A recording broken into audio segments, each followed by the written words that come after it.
आपको एक बात बताऊं, जनक जी महाराज, जो जनक जी हैं मिथिला के, उनको विदेहराज कहा जाता है।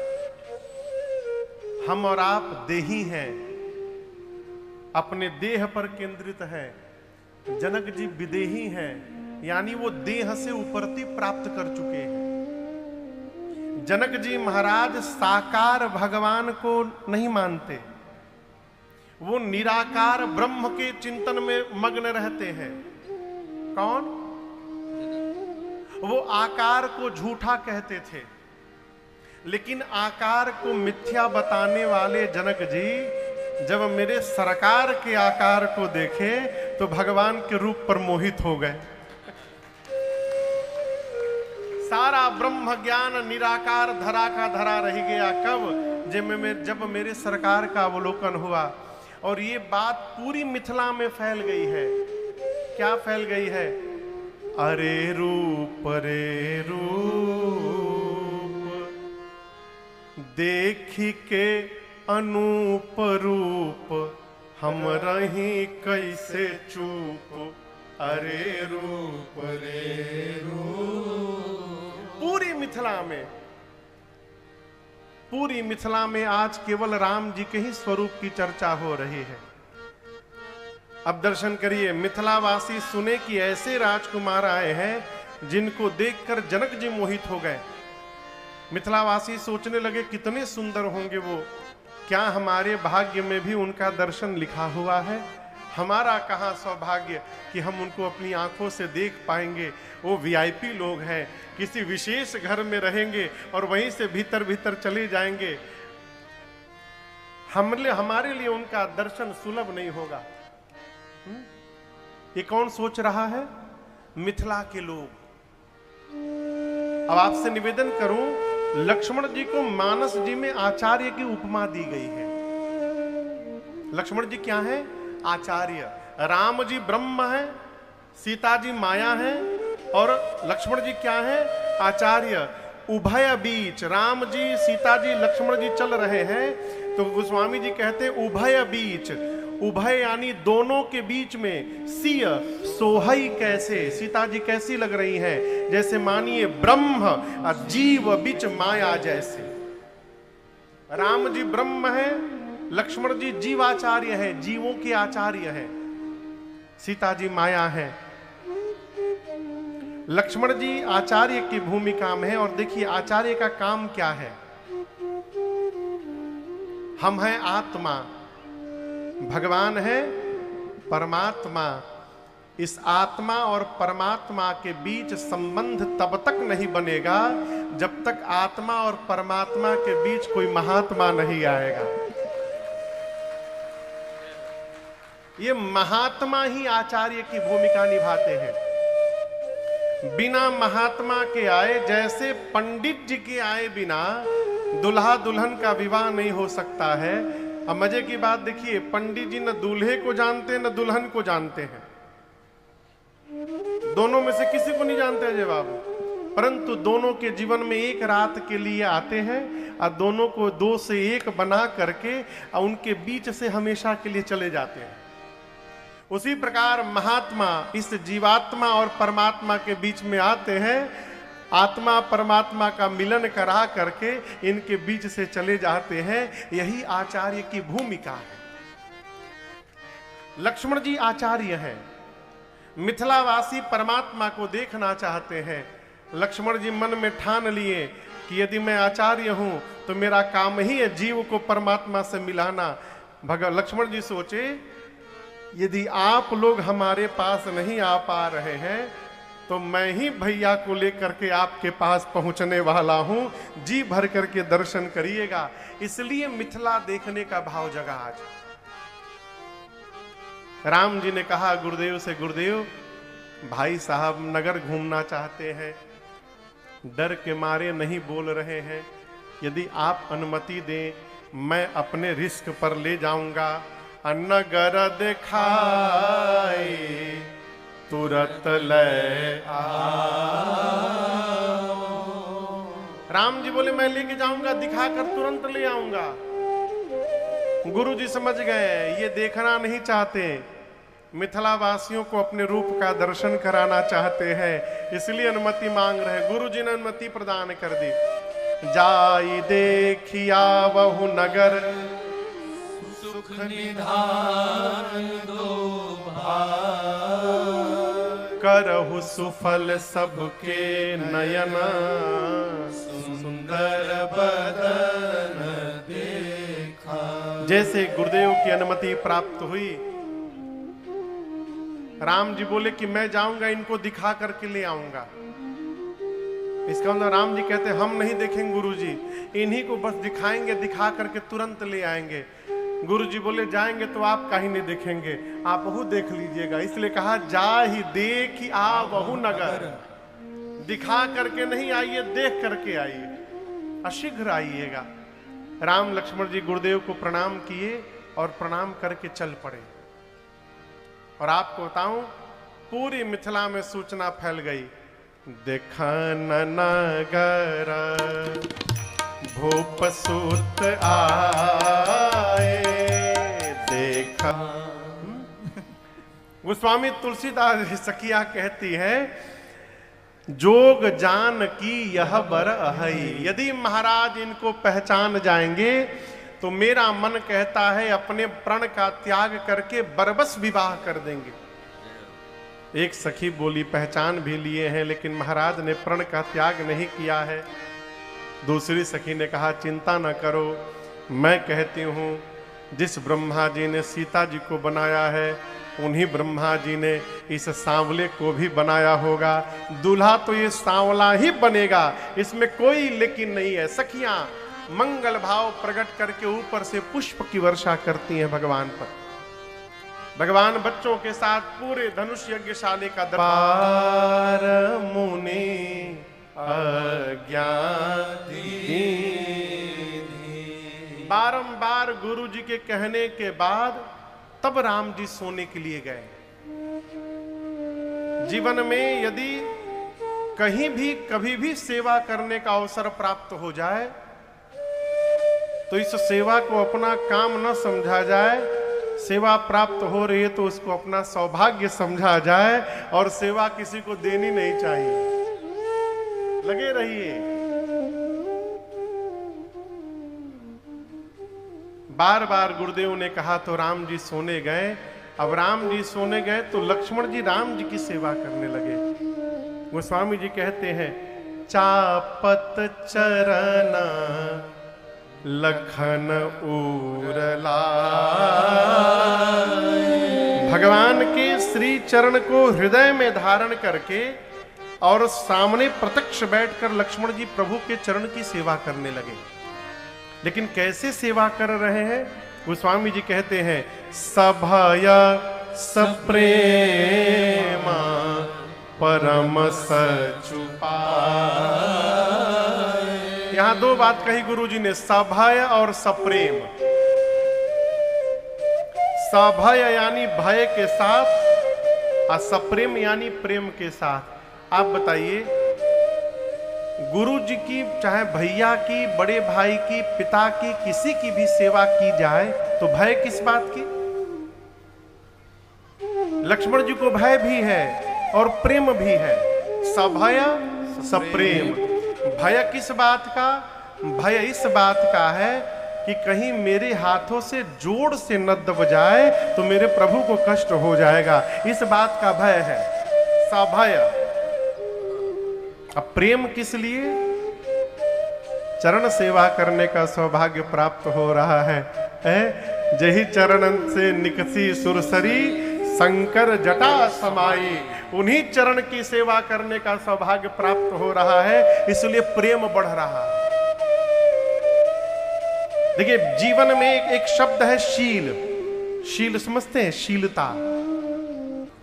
बुद्धिमानों की, अपने घर में श्रेष्ठ जनों की जब तक अपने हाथ द्वारा सेवा नहीं होगी तब तक जीवन में शीलता प्राप्त होने वाली नहीं है।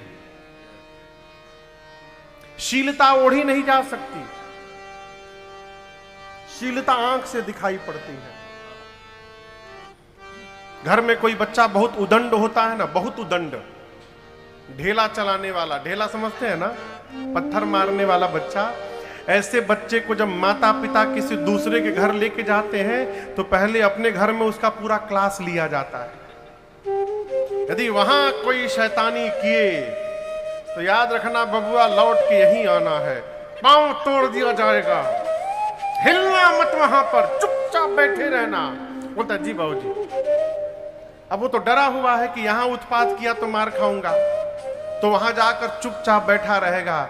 लेकिन आपको बताऊं, शरीर बैठा रहेगा, उसकी आंखें हलचल में रहेंगी, आंखें बेचैन रहेंगी, वो चुपचाप बैठे बैठे।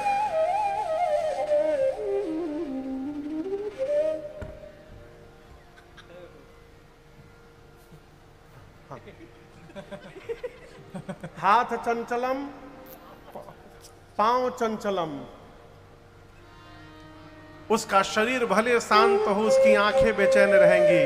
शीलता आंख से दिखाई पड़ती है, शीलता को बरबस ओढ़ा नहीं जा सकता है। एक बात बोली, बहुत कड़वी बात है, बोले जो आदमी आंख में आंख मिलाकर बात नहीं करे उस पर कभी विश्वास नहीं करना चाहिए। आंख में आंख डालकर जो बात नहीं कर रहा है, आप वार्ता कर रहे हो, आंखें चुरा रहा है, कई लोग हाँ हाँ ठीक ठीक ठीक ठीक, इस प्रकार के व्यक्ति पर कभी विश्वास नहीं करना चाहिए। वो आदमी कभी भी घात कर सकता है। शीलता का संबंध नेत्र से है, और ये शीलता मिलेगी कैसे? शील की मिल बिनु बुध सेवका। घर में जब तक श्रेष्ठ जनों की सेवा नहीं होगी अपने कर द्वारा, तब तक शीलता जीवन में अवतरित होने वाली नहीं है। आप कदापि कितना भी उपाय उद्यम कर लीजिए, इसलिए सेवा करने का अवसर मिले तो उसको सौभाग्य समझा जाए और अपने पर भगवान की कृपा मानी जाए। लक्ष्मण जी भगवान की सेवा करते हैं। राम जी ने भी लक्ष्मण जी को कई बार कहा, पुनि पुनि प्रभु कह सोवहु ताता। लक्ष्मण जी कहीं सोने नहीं गए, राम जी के पांव के पास पौढ़े धरी उर पद जग। पांव दबा रहे थे तो भगवान के चरण को अपने सीने पे रख करके अब वहीं लेट गए। सोते सोते दबाते दबाते लक्ष्मण जी भी चले गए सोने। सबसे पहले कौन सोया? जोर से बोलिए। गुरु जी के बाद कौन सोया? राम जी के बाद कौन सोया? लक्ष्मण भैया। सबसे पहले सोए गुरु जी, लक्ष्मण जी सबसे बाद में सोए। अब इस नियम से सवेरे सबसे पहले किसको जगना चाहिए? गुरु जी को ना, गुरु जी को ही जगना चाहिए। गुरु जी जगे, चाय वाय बना ले, बना करके चेला के पास ले जाए, कहे चेला अब तो उठा तू पी लो, हम बेटी बना दिए हैं, तहा झाड़ू उड़ू सब लगा दिए हैं।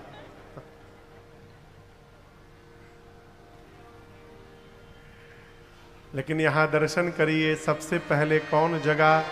उठे लखन निस विगत सुनी, अरुण शिखा धुनि कान।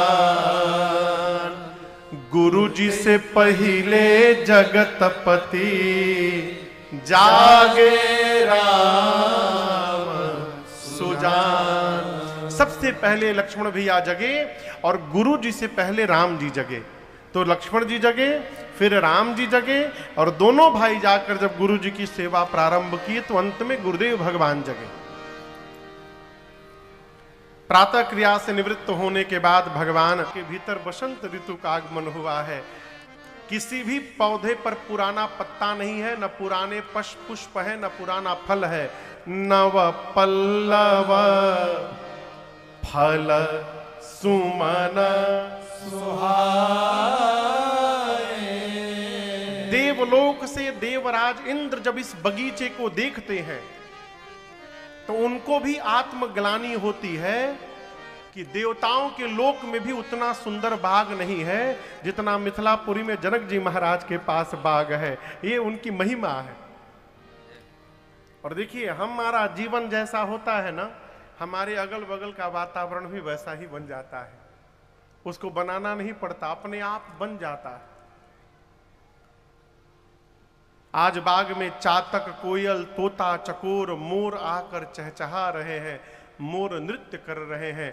बाग तड़ाग बिलो की प्रभु हर से बंधु समेत। बाग तड़ाग, तड़ाग समझते हैं? तड़ाग मने किसको मालूम है? तड़ाग मतलब क्या होता है? कहिए कहिए कहिए, नंबर नहीं कटेगा, कहिए। तालाब, तड़ाग मतलब तालाब, सरोवर को तड़ाग कहते हैं। उस बगीचे के बीच में एक सुंदर तालाब था। तालाब की सीढ़ियां मणियों से सजाई गई थीं। तालाब के बगल में पार्वती मैया का मंदिर था। राम जी बाग हर से बंधु समेत। परम रम्य आराम यह जो राम ही सुख दे। भगवान चारों तरफ देखे और मालियों से बुलाकर भगवान पूछे कि हम अपने गुरुदेव के पूजन के। भगवान पुष्पदल लेने लगे और उसी समय अरे सखियन संग मैया जनक, कहूं सीता जी आई नहीं है, भेजी गई हैं। मैया आई नहीं है, भेजी गई है। किसने भेजा? गिरिजा पूजन जननी पठाई। सीता जी की मां मैया सुनैना जी ने सीता मैया को उनकी सखियों के साथ पार्वती जी की पूजा करने के लिए भेजा है। यह प्रसंग कही रहा है कि बच्चे यदि हमारे भगवान से दूर हो गए हैं तो ये बच्चों का अपराध नहीं है, ये हमारा अपराध है। क्यों महाराज? हमने बचपन में बच्चों को भगवान से जोड़ा ही नहीं कभी, इसलिए बच्चे भगवान से दूर हो गए हैं। यहां सीता जी को उनकी मां भेज रही हैं, जाइए पार्वती जी की पूजा करके आइए। इसलिए बच्चे जब छोटे रहे ना, तब से धीरे धीरे उनको भगवान से जोड़ते रहिए। सीता मैया आई हैं, आकर सरोवर में स्नान किया है। साथ में 8 सखियां हैं मां की। कितनी सखी हैं? 8 सखी, 8 स्नान करके पार्वती जी की पूजा करती हैं। कौन करता है? सीता मैया करती हैं। और पूजन करके सीता मैया ने अपने लिए पार्वती जी से सुंदर दूल्हा मांगा है। कहा, मां आप सिर से पांव तक मुझे देख लीजिए और मेरे लायक एक सुंदर दूल्हा मुझे प्रदान करिए। 8 सखियों में से एक सखी माई की पूजा छोड़ के बगीचा घूमने चली गई। हर ग्रुप में 1-2 चतुर आदमी होते हैं। आई है पूजा करने, पूजा छोड़ के चली गई बगीचा घूमने। और दर्शन करिए, बगीचा घूमते घूमते उस सखी ने मेरे राम जी को, लक्ष्मण जी को पुष्पदल लेते देख लिया। अब आप बताइए, बिना किसी प्लानिंग के अचानक भगवान दिखाई पड़ जाए, क्या गति होगी जीव को? वो तो देख के ऐसे ही पागल हो जाएगा। सखी बावली हो गई, दौड़ कर आई है मंदिर में जहां सीता जी पूजा कर रही थी। पांव लड़खड़ा रहे हैं, शरीर एक एक रोम पुलकित है, नेत्र से अश्रु बह रहा है, मुख से खिलखिला के हंस रही है, शरीर झूम रहा है पागलों की भांति। सखियां पूछी, अरे अरे अरे तुमने क्या देख लिया ऐसा कि तुम्हारी ये गति हो गई? बोली, वो दोनों आ गए हैं। बोली, कौन दोनों? अरे जिनकी चर्चा है कल से नगरिया में, जिनकी चर्चा है कल से नगरिया में, वही आए सखी फुलवरिया में, वही आए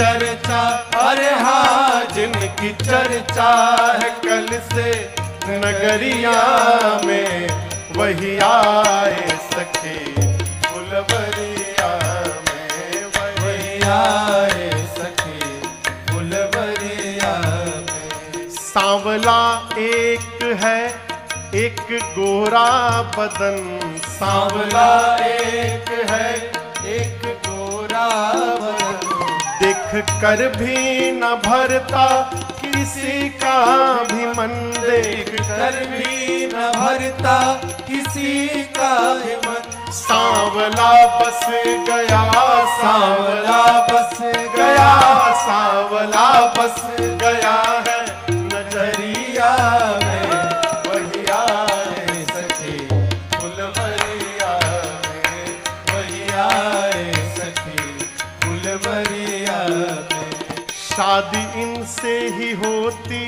जो हर हाल में, शादी इनसे ही होती जो हर हाल में, आया करते हमेशा ये ससुराल में, आया करते हमेशा वो ससुराल में। नैना डूबे रहते, नैना डूबे रहते, नैना डूबे रहते रूप की लहरिया में, वही आए सखी फुलवरिया में, वही आए सखी फुलवरिया में, वही आए सखी फुलवरिया में, वही आए सखी फुलवरिया में। बोली कल जो दोनों नगर में आए थे वही दोनों आज बगीचे में आए हैं। एक सखी पूछी क्या करने आए हैं, ये नहीं बता रही है कि पुष्प लेने आए हैं।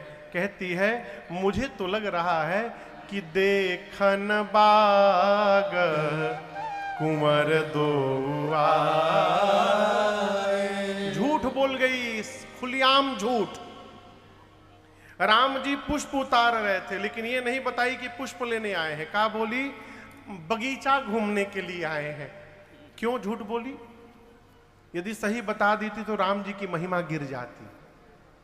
चक्रवर्ती राजा के कुमार होके सेवक का काम करना पड़ रहा है। सोचिए यदि सही बताऊंगी तो राम जी की महिमा गिरेगी।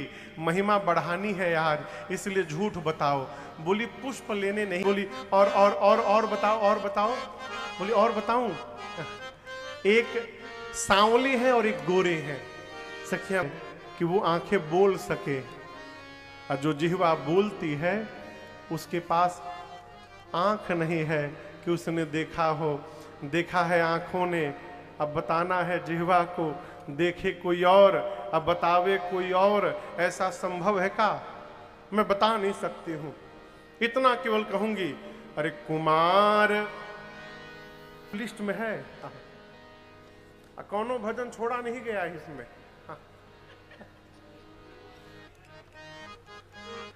सखी क्या कहती, शरीर थर थर कांप रहा है।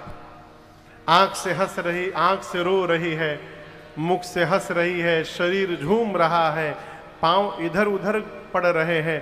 सखी बोली अच्छा तुम देखी हो अच्छी बात है, लेकिन तुम ये बावली जैसे अब व्यवहार क्यों कर रही हो?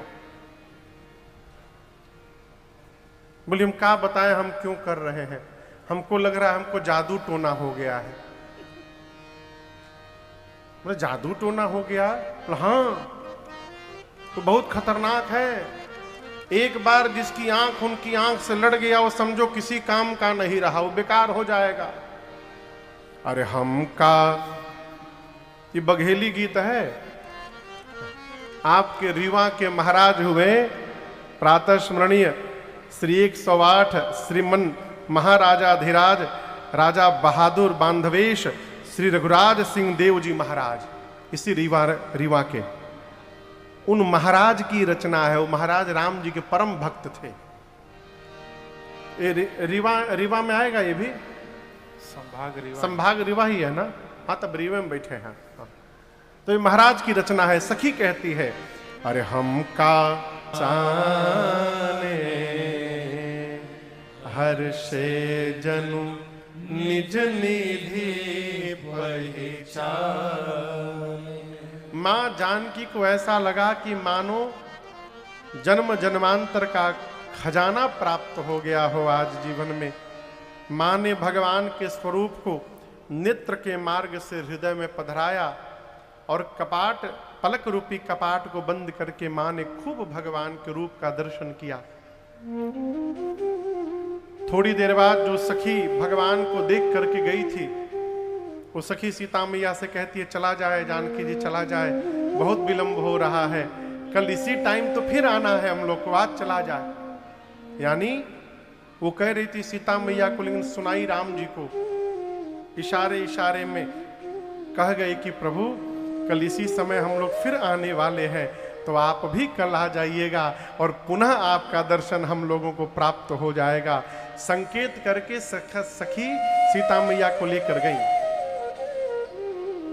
जाते समय भगवान ने मां के स्वरूप को, मां आप संसार में पातिव्रत धर्म की गणना की जाए तो सभी स्त्रियों में आपका स्थान प्रथम आता है। मां आप वर देने वाली हैं, आप शिवप्रिया हैं, आपकी सेवा करके मनुष्य चारों पुरुषार्थ जीवन में सहज प्राप्त कर सकते हैं। मां आप सबकी अंतरात्मा में रहती हैं, इसलिए आप सबके हृदय की बात को ठीक से जानती हैं। मां आप तो मेरे भी मन की बात जान रही है ना, इसलिए मैं आज आपसे कहूंगी नहीं मैया, आप जो जान रही हैं उसको मेरे बिना कहे पूर्ण कर दीजिए भवानी जी। इतना कह के सीता जी पांव पकड़ के बैठ गए। मोर मनोरथ जानहु नीके, बसहु सदा उरपुर सब ही के। भगवान ही एक है जो सब जानते हैं, हम नहीं जानते हैं। कहा हम क्या नहीं जानते हैं? हम क्या नहीं जानते हैं? भगवान सब जानते हैं। हाँ, भगवान सब जानते हैं, ये बतिया हम नहीं जानते हैं। जानते भी हैं तो मानते नहीं हैं। लेकिन आप इस बात को ठीक से समझिएगा, जो भी भला बुरा है मेरे राम जानते हैं। अरे जो भी भला बुरा है मेरे राम जानते हैं, और बंदे के दिल भगवान सब जानते हैं। सीता जी पार्वती मैया के पांव को पकड़कर नीचे बैठ गई और सीता जी के इस प्रेम विनय का दर्शन करके पार्वती मैया की मूर्ति मुस्कुरा उठी। कौन मुस्कुरा उठा? मां की मूर्ति। आप में से कई लोग सोचेंगे महाराज कहीं मूर्ति भी मुस्कुराती है का? मूर्ति मुस्कुराती है कि नहीं मुस्कुराती है तो बाद का प्रश्न है। पहला प्रश्न ये है कि मूर्ति को मुस्कुराता हुआ देखना कौन चाहता है? कोई नहीं चाहता। हम इसलिए भगवान के पास जाते हैं कि हमारा डिमांड पूरा हो जाए, बस। हमने सुना है जिसका काम नहीं होता है ना, वो लोग कहते हैं, मैंने कान से सुना है। अब आजकल भगवान में भी पहली वाली बात नहीं रही। भगवान का ही पावर कमजोर हो गया है। हमारे मन का ना हुआ तो भगवान में दम नहीं है, हमारे मन का हो गया तो भगवान में दमे दम है। कहो, मूर्ति मुस्कुराई और पूजन के समय सीता जी ने जो माला पहनाई थी मां पार्वती को, वो माला गले से खिसक गई। गले से माला खिसकेगी तो कहां जाएगी? नीचे की ऊपर? कहिए नीचे। नीचे कौन बैठा है? सीता मैया। पार्वती जी के गले की माला खिसकी और सीता मैया के आंचल में गिर गई। यहीं पर सीता जी को पार्वती जी का आशीर्वाद प्राप्त हो गया। ये सांकेतिक आशीर्वाद है। पार्वती जी की मूर्ति ने कहा, सीता जी आप हमारे आशीर्वाद को सत्य समझिएगा। मनु जाहि राचे मिले